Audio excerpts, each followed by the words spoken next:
I'm Bafana Skosana. I am a social worker. Then I have a master's in occupational social work. My name is Charity Maluleke. I am a social worker by profession, but I'm also a client relationship manager at ICAS. Hi, my name is Navlika Ritanji and I am the Managing Director for ICAS Southern Africa. My background is that of a clinical psychologist, but I also have a degree in business.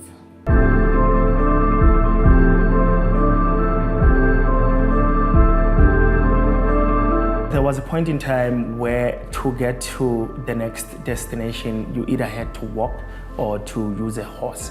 That is how bad things were, right? But it got to a point where we get the advancements of technology, like a phone, where we could easily connect via voice. But then the introduction of social media was amazing, right? It changed all of that. So the distance that existed between people suddenly was eliminated. Right? So via social media, you can interact with people from all over the world, from all fields of life, from different cultures, right? So you need to understand about meditation, for instance. You don't need to find a person from, say, India or from a person from a Hindu culture to meet with them physically to understand that. Right, so you find that meditation is very important for that purpose. So through social media, you can find relevant people who can teach you how to meditate, who can expose you to certain practices. So with social media, I think for the large part of us, especially during our lockdown period, our high levels, with level 5,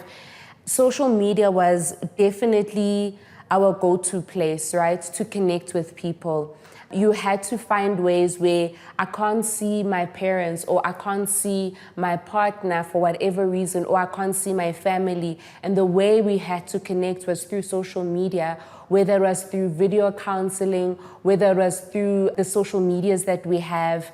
And that sometimes kept us sane, you know, that sometimes kept us close to one another instead of the distance that we're feeling because of lockdown.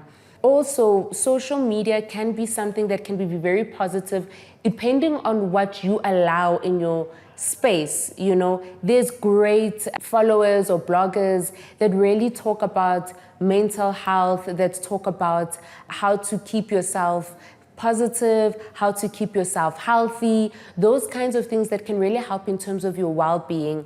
That if you just give yourself an opportunity and really search for different things, whatever you're searching for, it comes out. I know that there's a lot of apps that are now coming out of meditation apps. There's a lot of apps that are also about, there's one particular one that's called Calm, for example, where you're just listening. If ocean is something that makes you relaxed, you're just listening to the ocean. It's just something that's relaxing. It's something that feels good before you start your morning. There are apps where you can even exercise, or exercise with people, join sessions, Instagram, those kinds of things. If you make it a positive space for you, it can definitely be that space. You just really have to be intentional about the things that you consume as well. In this day and age, we are so reliant on digital ways of communicating. And in fact, I stand firmly behind the fact that it saved us in many ways during the pandemic. The ability to still feel connected to one another. I'm sure many people have experienced having Zoom parties over the pandemic time, but just connecting with family, friends, and loved ones, using a WhatsApp call or any other platform that you might have used.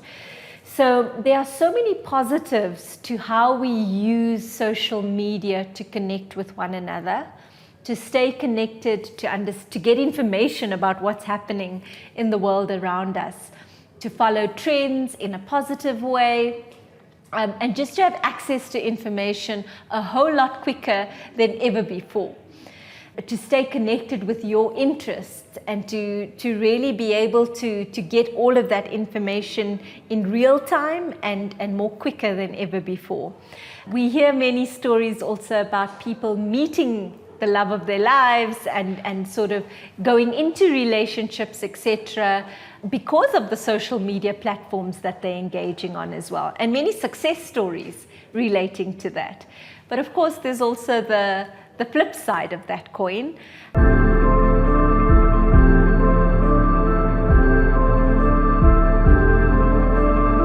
Like anything in life, it's always about moderation, right? That you need to do things in healthy doses. Too much of something is usually not a good thing. And the same goes with social media.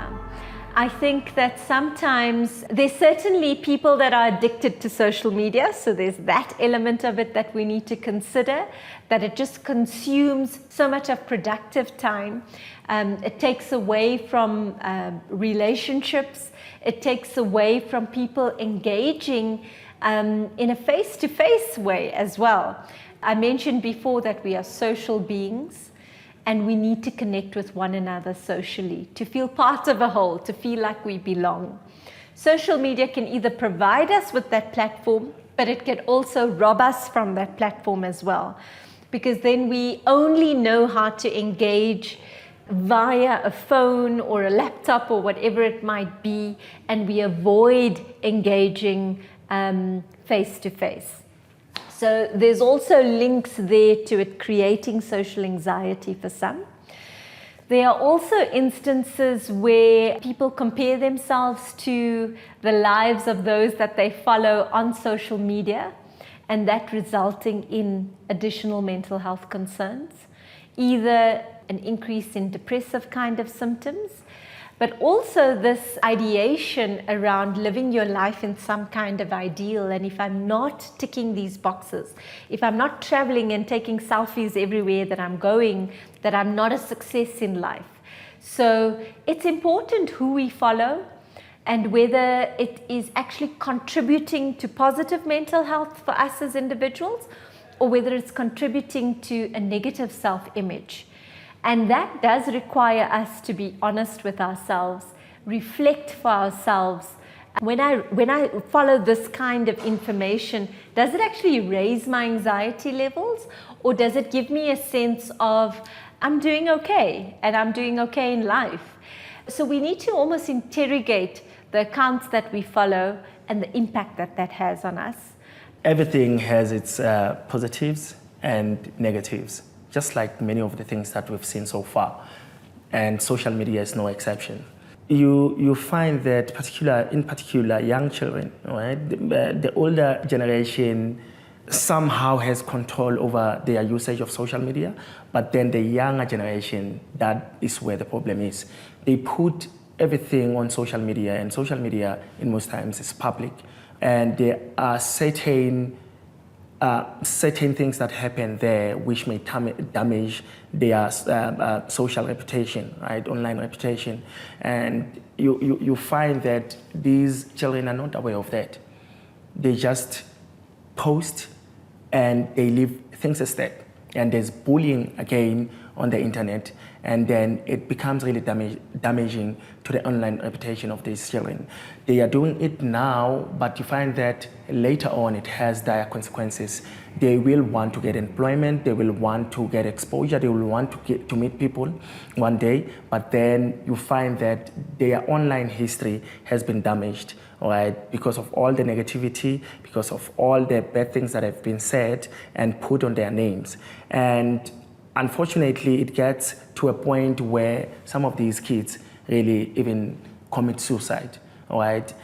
So my understanding and the way I think about it is that these technologies are moving fast, but then the interventions to cap the flip sides of these technologies have been slow. We are not responding fast enough to intervene at a point where we can say, all right, we can see what social media is doing, and these are the things that we have then as a society, as a community of professionals perhaps, to deal with these particular negatives of social media.